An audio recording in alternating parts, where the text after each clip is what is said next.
અરે વડીલ, પાર્ટી કોઈ પણ હોય, ભાજપ, કોંગ્રેસ કે આમ આદમી, કોઈથી વિરોધ નથી કરતો, પણ દુઃખ એ વાતનું થાય છે કે મારા આદિવાસી ભાઈઓ ભગવાન ગુરુ ગોવિંદની સ્થાપના કરવા જતા ધાનપુરમાં શ્રી બચુભાઈ ખાબડ આવીને એમને અટકાયા હતા ને એવું બોલ્યા હતા કે આતંકવાદી પ્રકૃતિ ન ઊભી કરો તમે અહીંયા.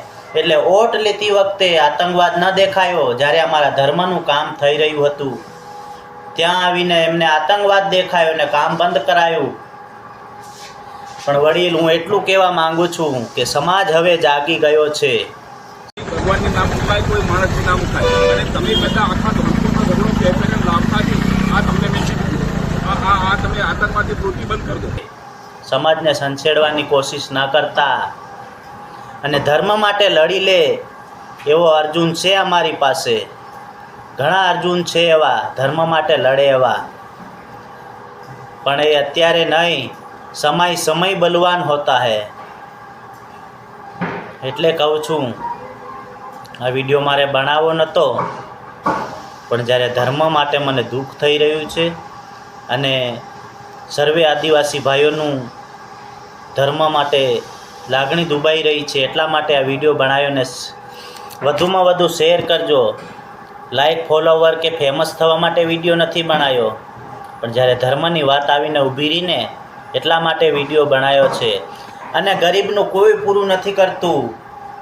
આદિવાસી પોતાના પેટનો ખાડો ભરવા મજૂરીએ જાય છે અને ધર્મ માટે પણ લડી લેશે. સમાજ હવે એક થઈ ગયો છે ને એને સંસેડવાની કોશિશ ન કરતા, મહેરબાની કરીને. અને ભગવાને શું ખોટું કર્યું છે? મનુષ્ય અવતાર આપીને, મનુષ્ય અવતાર આપ્યો એ જ ખોટું કર્યું છે ને. તમે ભગવાનની કઠપુતલીઓ થઈને ભગવાન સાથે વેર, એના સાથે દુશ્મની. અરે રાજા રાવણનું સામ્રાજ્ય નહોતું રહ્યું અભિમાનમાં, તો તમારું શું રહેવાનું છે? કોઈ લઈ નથી ગયું.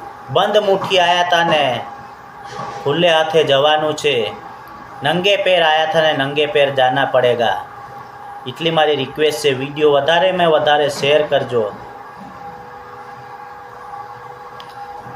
જય જોહાર, જય આદિવાસી.